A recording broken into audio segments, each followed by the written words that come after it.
دا جنې ولګېده او د خپل خاوند ته د واده په اوله شپه باندې په پۍ کې نشه ورکړله او د دې جنۍ سره په اخره کې څه وشول یار ډېر عجیبه داستان دی ضرور یې وګورئ او دا ویډیو د نورو ملګرو سره هم شیر کړئ او زموږ چینل ورسره هم سبسکرایب کړئ ملګرو دې جنۍ چې دی نو واده وشو د واده اوله شپه ده که نه دا جنۍ په کمره کې ناسته ده چې دې خاوند د کمرې ته رادننه شو کله چې دې کمرې ته رادننه شو نو دا جنۍ خپل خاوند ته وایي که نه وایي ته به ما لاس د هغه پورې نه راوړې چې د څو پورې ما ته صحیح پېژندلی نه وي د هغه پورې به ته ما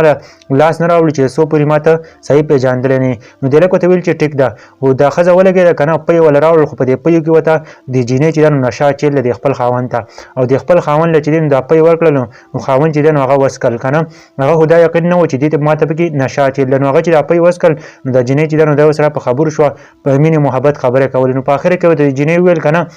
چې ته ماله د بکس چابي راکړه که نه چې زه پکې د خپلې کپړې او د خپلې څه پیسې چې دا پکې کېږم چې کله د غالک د خاوند د خپلې ښځې له د چابي ورکړه نو دا خاوند چې دی دا په ډبل بیټ کې ولوېد او په دا بېهوشه شو چې کله دا بېهوشه شو که نه دا ښځه راپاڅېدله او بکس له لاړه او په بکس کې پیسې او سره وو هغه یې هم راواخیستله او خپل یار ته یې رنګ وکړو د بل هلک سره د دې مینه محبت و د بل هلک سره عشق و نو هغه هلک پسې راغی که نه ګاډه ورته ودره او دا جینۍ چې ده نو ګاډي ته وخته او هغه سره او هغه پیسې ویوړې چې دوی کله لاړل که نه یو هوټل ته ورلاړلو دوی چې کله هوټل ته لاړ نو دې هلک ورته ویل که نه چې دا سره چې کومه دي نو دا به خرڅ کړو که چېرته اوس زموږ سره یو پولیس ویني که نه نو موږ به ګرفتار کړي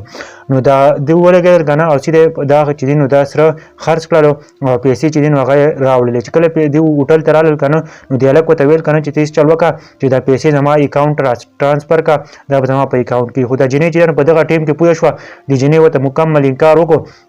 چې زه تاله دا پیسې نشم درکولی دا پیسې به زما په اکاونټ کې نو دې هلک ورته ویل چې ټیک ده ستا په اکاونټ کې به وي او دا هلک چې دی که نه نو دې هلک ورته ویل که نه چې موږ په هوټل کې به 2 شپې کوو د هغه نه پس چې دی نو بیا به موږ نکاح کوو ما ورته خو داسې چل دی چې د پولیس نه د پټېدو لپاره ځکه که پولیس موږ ونیوو نو بیا هم راګیری او په دې هوټل کې به 2 شپې وکړو بیا به د هغه نه پس نکاح وکړو نو دې هلک ورته ویل که نه زه بهر ته ځم او زه څه د خوراک سره راوړم که نه او ته دلته کښېنه چې هغه جینۍ چې ده ناسته ده او د هلک لاړ که نه بهر ته لاړ او ځان یې چې دی نو بوتل راواخېست هغه ته وڅکو او بیا چې دی نو په بل بوتل یې راواخېستل او په هغه کې چې دی نو نشې دوایي ور واچېله او څه د خوراک سامان نو دی یې ښځې له راوړ چې کله ښځې دا بوتل وڅکو د خوراک د سامان یې وخوړ نو ښځه مکمل طور باندې بېهوشه شوه په هوټل کې بېهوشه شوه او دا هلک ولګېد که نه او د خپل اکاونټ ته هغه پیسې راواړلې کومه پیسې چې دی د خپل خاوند نه راوړ وې او که نه هغه هلک ته پیسې واړلې او هغه هلک ته لاړ او د جینۍ په هوټل کې پرېښودله ملګرو په دې ویډیو کې موږ له ډېر زیات عبرت دی دې جینۍ چې ده نو د بل هلک سره چې دی نو هغه خپل خاوند هغه هر څه یې راواخېستل او بل هلک له یې ورکړله که نه چې دا هلک زما سره مینه محبت کوي خو هلک د دې سره مینه محبت نه کوه هغه هلک چې دی د پیسو سره مینه محبت و د سرو سره مینه محبت و پیسې ته ویوړې او هېڅ کې لاړ او د جینۍ یې داسې پرېښودله نو ټول له پکار ده چې خپل